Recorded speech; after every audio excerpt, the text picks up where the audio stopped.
எல்லோருக்கும் வணக்கம். எல்லோரும் நன்றாக இருப்பீர்கள். இன்றைய தலைப்பு, ஒருவருக்கு எப்போது கடன் வரும், எப்போது அந்த கடன் தீரும். உதாரண ஜாதகத்தோட விளக்க போறேன். இது ஆன்லைன்ல வந்த ஒரு ஜாதகம், சரிங்களா? இப்போ இவர் 13/1/1989 6:35 PM பாலக்காடு, கேரளா ஸ்டேட்டில் பிறந்திருக்காரு. உத்திரட்டாதி நட்சத்திரம் 4ஆம் பாதம், மீன ராசி. லக்னமாக வந்திருக்கிறது கடக லக்னம். கடக லக்னம் 2ல் கேது, 4ல் மாந்தி, 6ல் சூரியன், சனி, சுக்கிரன், 7ல் புதன், 8ல் ராகு, 9ல் சந்திரன், 10ல் செவ்வாய், 11ல் குரு. நவாம்ச கட்டம் போடுறதுக்கு இடம் இல்லாதுங்கிறதுனால மேலே எழுதியிருக்கேன் சைடில். சிம்ம லக்னம், அதாவது சிம்மத்தில் லக்னம் சனி கேது, விருச்சிகத்தில் சந்திரன், தனுசுல சூரியன், மகரத்தில் குரு, கும்பத்தில் ராகு, மீனத்தில் மாந்தி, மேசத்தில் செவ்வாய், லாஸ்ட்டாக மிதுனத்தில் புதன், சுக்கிரன். ஏன்னா நல்லா புரிஞ்சுக்கோங்க, இந்த நவாம்ச கட்டத்தில் ஆட்சி உச்சம்ங்கிற ஸ்தான பலம் கிடையாது, பார்வை கிடையாது. அவர் சுவர் வீட்டில் இருந்தால் நல்ல பலனை செய்வார், அசுவர் வீட்டில் இருந்தால் கம்மியான பலனை செய்வார். அதுக்கு தான் நம்ம நவாம்சம் நம்ம எடுத்துக்கிறோம். ஒரு நல்ல ஜோதிடருக்கு நவாம்சம் தேவையில்லை, அவர் ராசி கட்டத்தை வச்சு பலன் சொல்லிடுவார். இப்போ இவர் பிறக்கும்போது தசா இருப்பு சனி தசை 0 வருஷம் 10 மாதம் 6 நாட்கள் இருக்கும்போது பிறந்திருக்காரு. அதுக்கப்புறம் அவருக்கு வந்த தசை புதன் தசை, அது ஒரு 17. இது 10 மாதம் 6 நாள்னு 1 வருஷம் எடுத்துக்கோங்க. அப்போ 18 வயசு வரைக்கும் அவருடைய இளமை காலத்தில் புதன் தசை நடந்திருக்கு. இந்த புதன் 3க்கும் 12க்கும் அதிபதி, சரியா? 3, 12ங்கிறது 25% தான் மறைவு ஸ்தானம். இந்த 6, 12 தான் கடுமையான மறைவு ஸ்தானம், சரியா? இப்போ இந்த 3, 12க்குரியவன் தான் அவருக்கு தசை நடத்தியிருக்கிறாரு. அப்போ அவர் 7ல் இருக்கார், லக்னத்தை பார்க்குறாரு.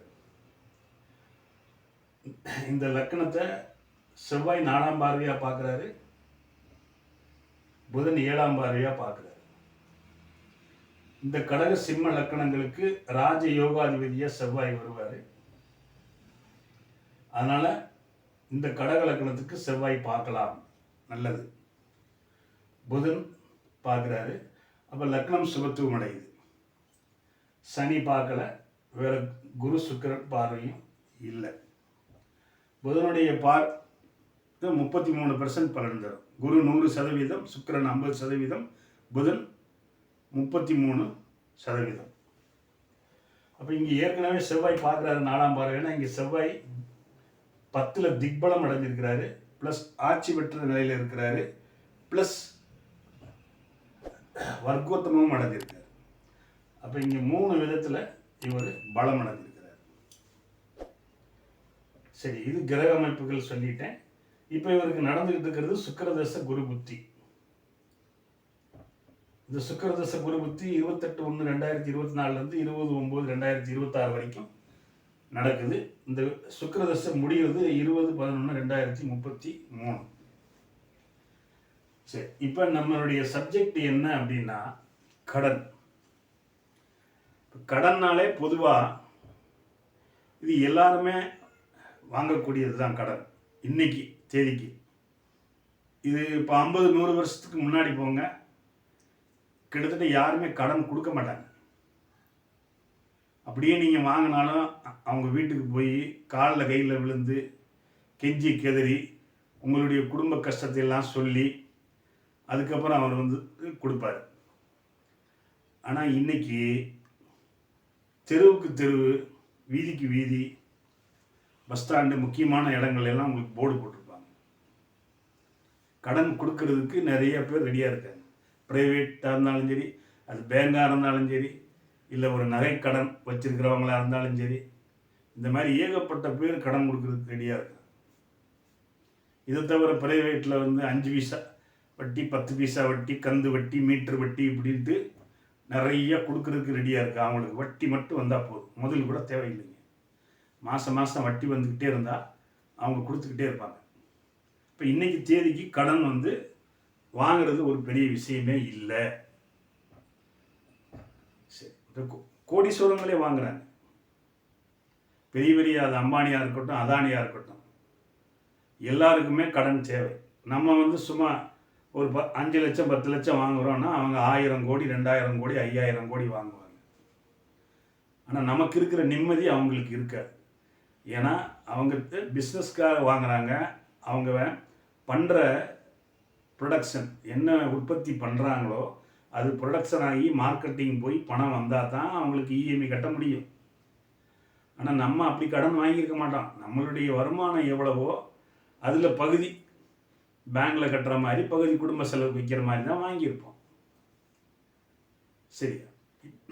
இப்போ ஒரு மனிதனுக்கு வாழ்க்கையில் அவர் எப்போ கடன் வாங்குவார், அவர் எப்போ திரும்பி கட்டுவார், இதுதான் இந்த பாடத்தினுடைய மெயின் சப்ஜெக்ட்.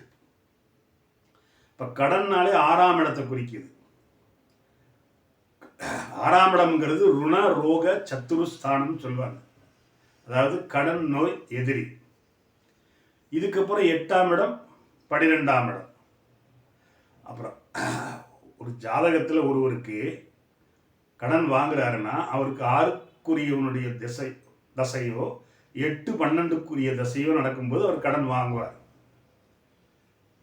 இல்லை சார் அப்படின்லாம் இல்லையே, எனக்கு நான் வேறு தசை தான் நடந்துக்கிட்டு இருக்கு, நீங்கள் சொல்கிற மாதிரி தசை நடக்கலை, ஆனால் நான் கடன் வாங்கியிருக்கிறேன் அப்படின்னு சொன்னால் அந்த கிரகம் 6ல் இருந்தோ 8ல் இருந்தோ 12ல் இருந்தோ தசையை நடத்தும். இப்படி இருக்கிற பட்சத்தில் தான் நீங்கள் கடன் வாங்குவீங்க. சரி, அந்த கடன் வந்து சுபகரகமாக இருக்குமா, சுப கடனாக இருக்குமா, அசுப கடனாக இருக்குமா அப்படிங்கிறது வந்து அந்த கிரகத்தை பொறுத்து இருக்கு. அந்த கிரகத்தின் தன்மை வலிமை, அதாவது ஆட்சி, மூலத்திரிகோணம், உச்சம், திக்பலம், திக்பலம், இது எல்லாம் கால்குலேட் பண்ணி தான் நம்ம அதை சொல்ல முடியும். அதுக்கு தான் ஒரு உதாரண ஜாதகம் போட்டிருக்கு. அப்படின்னா தான் உங்களுக்கு மனசில் பதிவாகும். இப்போ இவருக்கு வந்து சொல்லிட்டேன், இவர் 18 வயசு வரைக்கும் புதன் திசைனா அப்போ கல்வியை நல்லபடியாக கொடுத்துருப்பார். புதன்னாலே அறிவு, கல்வி இதெல்லாம் கொடுத்துருப்பாரு. அதுக்கப்புறம் மேல் படிக்கணும் அப்படின்னா 4ஆம் இடத்தை பார்த்துக்கணும். இந்த 4ஆம் இடம் சுக்கிரன், அவர் இங்கே குரு வீட்டில் தான் இருக்காரு. இந்த சுக்கிரனும் குருவும் வந்து பரிவர்த்தனை ஆகிட்டாங்க. ராஜ யோகாதிபதி செவ்வாய் பார்வையில் 4ஆம் இடம் இருக்குது. இப்போ இயற்கையாகவே 4ஆம் இடம் இவருக்கு வலுத்துருச்சு. அப்படிங்கும்போது தாயார், கல்வி, மனை, வீடு, வண்டி, வாகனம் கிடைக்கப்பெறும் லைஃப்பில், சொந்த முயற்சியில். இப்போ 7ல் புதன் இருந்தாலே தாய்மாமன் உறவை குறிக்குது, மனைவியை குறிக்குது, நண்பர்களை குறிக்குது, சமுதாயத்தை குறிக்குது. அப்போ இவங்களுக்கு மாமனார் வீட்டில் இருக்கிற சீதனங்கள், மனைவினால் வரக்கூடிய லாபங்கள் இதெல்லாம் இவங்க கிடைக்கப்படும். வர்ற மனைவியே புத்திசாலியாக இருப்பாங்க. புதன்னாலே அவர் வந்து ஒரு கணக்கு வழக்கு இல்லை ஒரு சொல்லி கொடுக்கும் தொழில், இந்த மாதிரி மீடியா துறை, கம்ப்யூட்டர், செல்ஃபோன்லாம் ஆதிக்கம் செலுத்தக்கூடியவங்களாம் இவங்க மனைவி இருப்பாங்க. சரி, இப்போ நம்ம கடனுக்கு வருவோம் பாருங்க. இப்போ இவருக்கு சுக்கிர தசை நடந்துக்கிட்டு இருக்குது. புத்தியை விட்டுருங்க, புத்தி மாறிக்கிட்டே இருக்கும். தசை தான் நமக்கு முக்கியம். சுக்கிரன் பாருங்க 6லேருந்து நடத்துகிறார். 1 2 3 4 5 6. இந்த சுக்கிரன் வந்து இவருக்கு 4 11க்கு அதிபதி. அப்போ இந்த கடகலக்கணத்துக்கு சுக்கிரன் பாதகாதிபதியாக வருவார். அப்போ இவருக்கு சுக்கிர தசை, சுக்கிர புத்தியில் ஒரு பாதகம் நடந்திருக்கும் கண்டிப்பாக. இப்போ புதன் தசைக்கு அடுத்து இடையில கேது தசை வந்திருக்கும். அது அவர் வந்து உயர்கல்வி படிச்சுட்டு வேலையில் வந்து உட்கார்ந்துருப்பார். சரியா? இப்போ 7ல் புதன் இருக்கிறதுனாலையும் 8ல் இவர் வந்து லவ் பண்ணி கல்யாணம் முடிச்சிருந்தா செட்டில் ஆயிடுவார். அப்படி லவ் பண்ணல அப்படின்னா 30 வயசுக்கு மேலே தான் இவருக்கு கல்யாணம். ஏன்னா 8ல் ராகு, 2ல் குடும்பஸ்தானத்தில் கேது இருக்கிறதுனால. இவரை நான் கேட்டதுக்கு இந்த 2 கொஸ்டின் கேட்டேன். இவர் லவ் மேரேஜ் தான் பண்ணியிருக்கிறாரு. அப்போ இவருக்கு சீக்கிரமாக கல்யாணம் ஆகிருக்கும், 25 வயசுக்குள்ளேயே ஆகிருக்கும். அவர் சொன்னார் எனக்கு 23லேயே முடிஞ்சு வச்சுனார். சந்தோஷமான விஷயம். காரணம் அவர் லவ் மேரேஜ் பண்ணிட்டார். லவ் மேரேஜுக்கு வந்து ஜோதிடம் தேவையில்லை. அத்தை பொண்ணு, அக்கா பொண்ணுக்கு, மாமா பொண்ணுக்கு ஜோதிடம் தேவையில்லை. ஆட்டோமேட்டிக்காக செட்டில் ஆகிடும். சரியா? அப்போ இவர் முறைப்படி கல்யாணம் பண்ணணும்னா 30 வயசு தாண்டி தான் கல்யாணம் முடிச்சிருக்கணும். அதுக்கப்புறம் அவர் சுக்கர தசை வந்திருக்கு. ஏற்கனவே கடகலக்கணத்தில் பிறந்தவங்க எப்படி இருந்தாலும் ஒரு தடவையோ 2 தடவையோ கடல் தாண்டுவாங்கங்கிறது விதி. ஏன்னா இது நதி நீரை போல. இப்போ இந்த லக்னம் என்ன சொல்லுதுன்னா, காலபுருஷனுக்கு 4ஆம் வீடு, இது ஒரு நீர் ராசி. சரி, இது தர்ம திரிகோணம், அர்த்த திரிகோணம், காம திரிகோணம், மோட்ச திரிகோணம். அப்போ இவங்க வந்து மோட்சத்தை நோக்கி தான் போவாங்க. இந்த ஓடில் தண்ணி ஓடில் இருக்கிற நதியில் தண்ணியில் நீங்கள் கல்லை போட்டால் அங்கேயே நிற்கும், ஒரு கட்டையை போட்டால் எங்கே கொண்டு போய் சேர்க்கணுமோ சேர்த்து. இப்போ இவங்களுடைய எண்ணங்கள், நீங்கள் அவங்க போய்கிட்டு இருக்கும்போது நீங்கள் கல்லை போட்டாலும் மண்ணை போட்டாலும் கண்டுக்கிடவே மாட்டாங்க. அவங்களுடைய எண்ணங்கள் எல்லாமே கோல், எதிர்காலத்தை நோக்கி முன்னேறணும் அப்படின்னு தான் போய்கிட்டே இருப்பாங்க. லக்னாதிபதி இங்கே நட்பு ரீதியாக வந்துருச்சு. அது பாக்கியஸ்தானத்தில் இருக்கிறது மிகச்சிறப்பு. ராசி அதிபதி லாபஸ்தானத்தில் இருக்கார் குரு. அவர் பரிவர்த்தனையாக இருக்கார். சுக்கிரனும் குருவும் இங்கு பரிவர்த்தனை. அப்போ லக்னாதிபதியும் ராசி அதிபதியும் ஓரளவுக்கு ஸ்ட்ராங் ஆகிட்டாங்க. இந்த லக்னத்தை அசுபர்கள் யாரும் தீண்டலை. ராஜ யோகாதிபதி புதன் தான் பார்க்குறாரு. அப்போ லக்னம் ஓரளவுக்கு சுபத்துவம் ஆயிடுச்சு. லக்னாதிபதியும் ஓரளவுக்கு சுபத்துவம். இவர் அஷ்டமி நவமி திதிகளில் பிறந்திருக்காரு. சூரியனும் சந்திரனும் ஒருத்தருக்கு கேந்திரத்தில் இருக்கிறது நல்ல பலனை செய்யும். பாருங்க, இவருக்கு கேந்திர பலமும் பெற்றிருக்குது. பாருங்க, 1ல் கிரகலாட்டான லக்னம் இருக்குது, 4ல் மாந்தி, 7ல் புதன், 10ல் செவ்வாய். பாருங்க, இங்கே சூரியன் சனி இருந்தால் அப்பா மகனுக்கு ஆகாது. இவங்க பிரிஞ்சு இருந்தால் சந்தோஷமாக இருப்பாங்க. இது குரு வீடுங்கிறதுனால. ஆனால் இதே இது சனி வீட்லேயே மற்ற வீடுகள்லேயே இருந்தால் அதிகமாக பிரச்சனை, நேரம் சண்டை போட்டுக்கிட்டு இருப்பாங்க. அடிதடி, கம்பு, கத்தி இப்படி தான் விளையாடும். ஆனால் இது குரு ஒரு மிகப்பெரிய சுவருங்கிறதுனால இவங்க தனிச்சு இருந்தாச்சுன்னா பிரச்சனை வராது. ஆனந்தமாக சந்தோஷமாக இருப்பாங்க. ஒன்றோட இருந்தால் கொஞ்சம் பிரச்சனை வரத்தான் செய்யும், பெரிய பிரச்சனையாக வராது.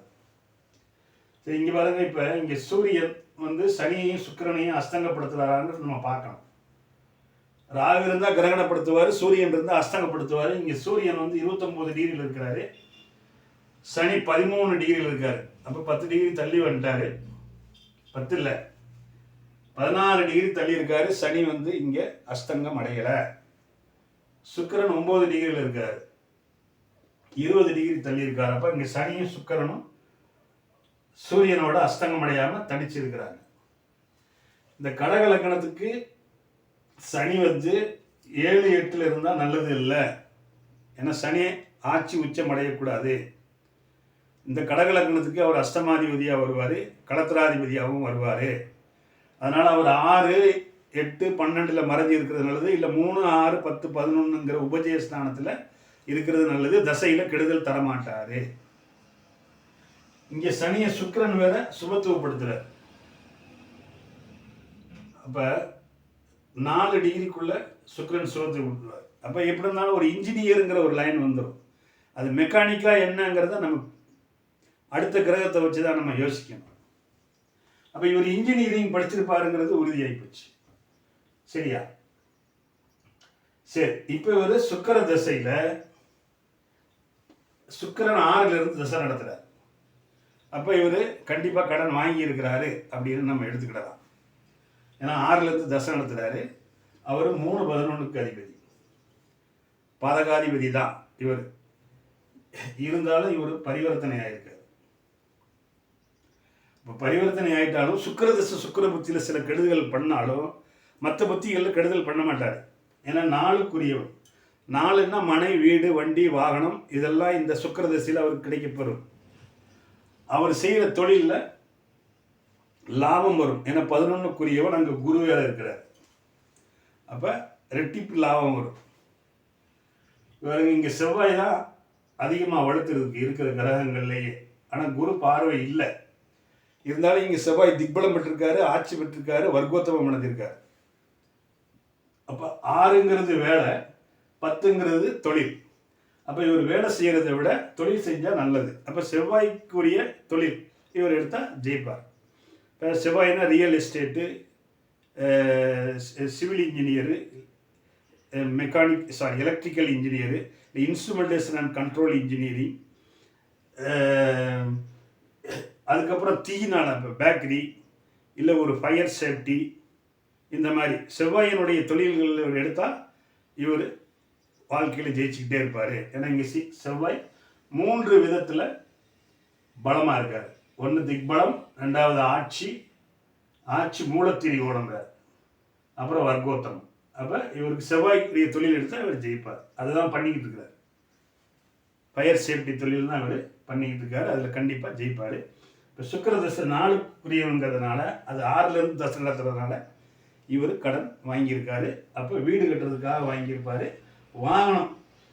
வாங்கிறதுக்காக இவர் கடன் வாங்கியிருப்பார். சரி, இந்த கடன் எப்போ அடபடையும் அவர் அப்படின்னா, சுக்கிர தசை அடுத்து வர்றது சூரிய தசை. சூரியன் 2க்குரியவர், தனாதிபதி, குடும்பாதிபதி, வாக்காதிபதி.